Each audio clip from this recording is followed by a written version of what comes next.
What's in my trap? That's a question we get asked all the time as far as some things that I like to do to customize a fish house. To be honest with you, I don't do a lot in the sense that if you add too much to these fish houses, they get a lot harder to move. So this here's the Legend. It's an exclusive shelter by Shields. We'll go through some of the features of this particular shelter, but this is a great one-man shelter, especially if you have to pull it across the ice. Now, if I am planning on basically pulling my fish house on the ice by foot, you don't need rudder kits. Now, if you are pulling with a side-by-side or a snowmobile, you definitely want to put runner kits. But runner kits are going to add a lot of weight. And so I keep this fish house pretty limber, pretty lightweight, where that way on early ice, for example, I can pull it out by foot. And so I don't like to add a lot of weight. But you can customize these fish houses however you want to. Now, obviously, what you're fishing for, where you're fishing, how you're fishing is going to dictate a lot of what you customize inside your fish house. For example, if you have to use live minnows, for example, you're going to want to have some type of bait station. If you're going to have dead rods, you're going to need rod stands. So there's a lot of different things that you can add to this fish house, but I keep it pretty simple and I keep it pretty light because I'm the one that's going to have to pull this fish house out on the ice. And so what I like to do, just use a lot of milk crates. That way I can take the milk crates in and out, and basically enables me to swap out equipment and basically customize it for each trip or for wherever I'm fishing. And so a couple of things that I always have in my fish house, obviously I like to put my Vexilar in a milk crate or your electronics in a milk crate. And again, if I'm pulling it out by foot, this is where this Vexilar goes. If I'm going by snowmobile or side-by-side, don't put anything electronics or fragile in your fish house because it's just going to take a beating if you pull this behind a machine. And then obviously, you've got your hook out. A lot of times, again, if I want to travel really lightweight, I'll just put some minnows in one of these bait pucks or wax worms or spikes. I like to have a throw rope at early ice, and then obviously you're going to need an ice skimmer. So those are the things I just shove right below my seat here. There's no rhyme or reason to this a lot of times, just things that I have to have.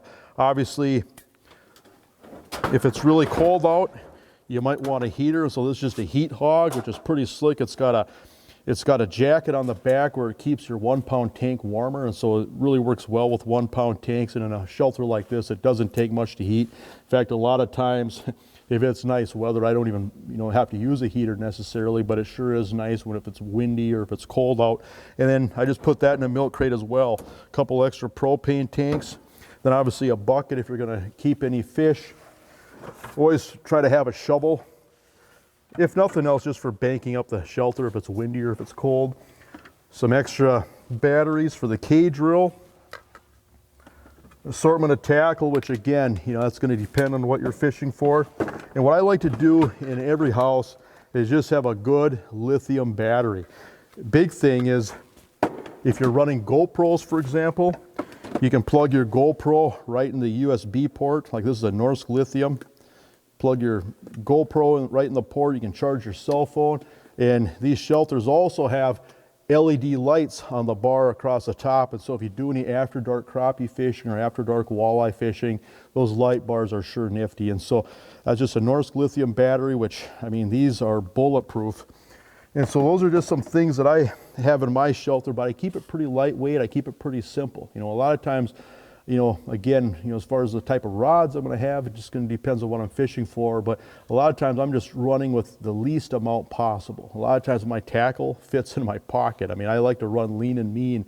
And my energy, especially at early ice, is more focused on finding the fish. Once I find the fish, usually at early ice, you can catch them on a lot of different things. But have fun customizing these fish houses. Have fun making these fish houses your own as far as the modifications that you do.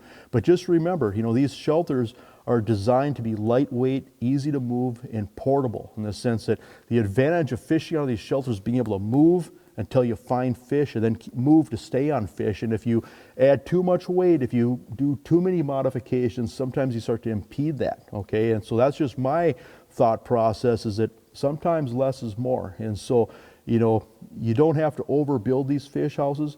Remember, especially if you're going to be pulling it by foot, you want to make sure that these fish houses are lightweight. And you also have to remember too that if you are pulling it by machine, there's going to be a lot of vibration and a lot of rattling back here where things are going to come loose or come apart. And so a lot of times I keep my rods, I keep my tackle, and I keep my electronics on my machine. I just put just the basics back in the tub itself, maybe a shovel, propane tanks, heaters, types of things that, you know, don't get destroyed just with the vibration and the banging around that these houses endure. And again, if you're going to be pulling these by machine, definitely have a tow bar and definitely have a runner kit. You know, I've been using this house a lot, and probably I've been using this one-man shelter way more than I ever used to because of this new XT frame design, in the sense that I used a lot of one-man shelters if I was pan fishing, if I was walking out and say I'm fishing for bluegills and I'm happy using a 18 to 24 inch rod. But a lot of times when I'm walleye fishing and I'm jigging, for example, I want to use a 30 to 34 inch rod. Maybe I want to have a dead stick sitting next to me. And so this XT frame design, it opens up a lot more floor space so I can use a longer rod and then have a dead stick next to me. And so one modification that I do is I just, you know, I mount these little rod holders onto the tub. That way it's just easy way to, you know, run a second rod. And, you know, a lot of times too, if I'm going to be pulling these shelters out by hand, I'll just put a couple of rods and a couple of tubes and just lay them in the back of the sled. Then I'll just lay my K-drill over the top of everything when I'm dragging these out. But if I'm going out on a really rugged adventure, I like to put my rods in just a hard plastic rod case so they don't get banged around. And so just a couple of things to consider is just how extreme an adventure you're going to take this shelter on, you know. And so dragging them out by foot is a completely different animal than, you know, going 10, 15 miles by machine.